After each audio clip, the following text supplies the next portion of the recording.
Easy ആയിട്ട് നല്ല perfect ആയിട്ട് ഉണ്ടാക്കിയെടുക്കാൻ പറ്റിയ ഒരു ബ്രൗണിയുടെ റെസിപ്പി ആയിട്ടാണ് വന്നിട്ടുള്ളത്. അപ്പോൾ അതിന് വേണ്ടിയിട്ട് ഞാനിവിടെ ചോക്ലേറ്റ് ഒരു 100 ഗ്രാം എടുത്തിട്ടുണ്ട്. ഇത് ചോക്ലേറ്റിൻ്റെ ചിപ്സാണ് എടുത്തിട്ടുള്ളത്.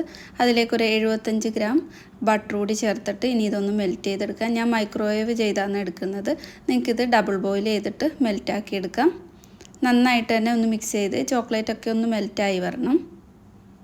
ഇപ്പോൾ ചോക്ലേറ്റൊക്കെ നന്നായിട്ട് മെൽറ്റായി വന്നിട്ടുണ്ട്. ഇതിനി മാറ്റി വെച്ചിട്ട് ഇതിലേക്കുള്ള മൈദ മിക്സ് ചെയ്തെടുക്കാം. ഞാനിവിടെ 1 കപ്പ് മൈദയും 2.5 ടേബിൾ സ്പൂൺ കൊക്കോ പൗഡറൂടെ ഒന്ന് മിക്സ് ചെയ്തെടുക്കുന്നുണ്ട്.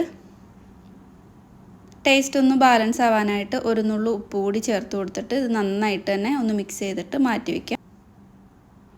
ഇപ്പോൾ മൈദയും കൊക്കോ പൗഡറും ഒക്കെ നന്നായിട്ട് തന്നെ മിക്സ് ചെയ്ത് വന്നിട്ടുണ്ട്. ഇനി ഇത് മാറ്റി വെച്ചിട്ട് ഈ ഒരു മെൽറ്റ് ചെയ്തിട്ടുള്ള ചോക്ലേറ്റിലേക്ക് 1 കപ്പ് പൊടിച്ച പഞ്ചസാര ചേർത്ത് കൊടുക്കുന്നുണ്ട്. ഇതിന് പകരമായിട്ട് ബ്രൗൺ ഷുഗർ വേണമെങ്കിലും ചേർത്ത് കൊടുക്കുക. എന്നിട്ട് നന്നായിട്ട് തന്നെ ഈ പഞ്ചസാരയൊക്കെ ഒന്ന് മിക്സ് ചെയ്തെടുക്കാം.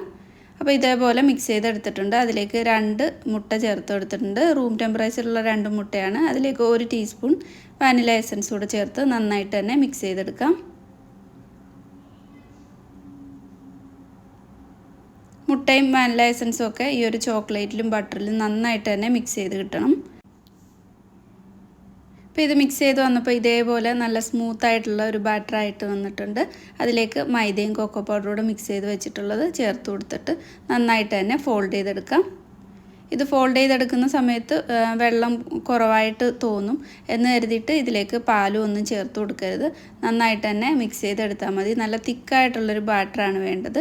അപ്പോൾ ഇതേപോലെ മിക്സ് ചെയ്തെടുത്തിട്ടുണ്ട്. ഇതിനി കേക്ക് ടിന്നിലേക്ക് ഒഴിച്ചു കൊടുക്കാം. ഞാനിപ്പോൾ ഇത് ബേക്ക് ചെയ്യുന്നത് ഒരു 8 ഇഞ്ചിൻ്റെ സ്ക്വയർ കേക്ക് ടിന്നിലാണ്.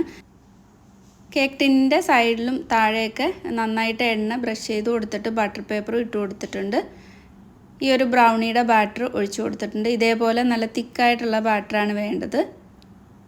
എന്നിട്ട് എല്ലായിടത്തേക്കും ഒന്ന് സ്പ്രെഡ് ചെയ്ത് കൊടുക്കുന്നുണ്ട്. ഇതിൻ്റെ മുകളിലായിട്ട് കുറച്ച് ചോക്ലേറ്റ് ചിപ്സാണ് ഇട്ട് കൊടുക്കുന്നത്. അല്ലെങ്കിൽ ചോക്ലേറ്റ് കട്ട് ചെയ്തിട്ട് ഇട്ട് കൊടുത്താലും മതി. നന്നായിട്ടൊന്ന് എല്ലായിടത്തേക്കും സ്പ്രെഡ് ചെയ്തിട്ട് ഇത് 180 ഡിഗ്രിയിൽ ഒരു 25 മിനിറ്റ് ബേക്ക് ചെയ്തെടുക്കുന്നുണ്ട്. ഓവൻ ഇല്ലാതെ വേണമെങ്കിലും ഇത് ബേക്ക് ചെയ്തെടുക്കാവുന്നതാണ്. 25 മിനിറ്റ് കഴിഞ്ഞപ്പോൾ ഈ ഒരു ബ്രൗണി നന്നായിട്ട് തന്നെ ബേക്കായി വന്നിട്ടുണ്ട്. കുറച്ചൊന്ന് ചൂട് പോയിട്ട് ഇതിനി ഈ ഒരു കേക്ക് ടിന്നിൽ എടുത്ത് മാറ്റാം. നല്ല പെർഫെക്റ്റായിട്ട് ബ്രൗണി കിട്ടിയിട്ടുണ്ട്. ഇതിനി കട്ട് ചെയ്തിട്ട് സെർവ് ചെയ്യാം.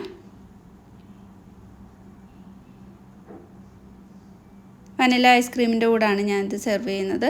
നല്ല ടേസ്റ്റുള്ള ഒരു ബ്രൗണിയാണ്. നല്ല പെർഫെക്റ്റായിട്ട് ഈസി ആയിട്ട് നമുക്ക് ചെയ്തെടുക്കാൻ പറ്റും. ട്രൈ ആക്കി നോക്കുക. താങ്ക്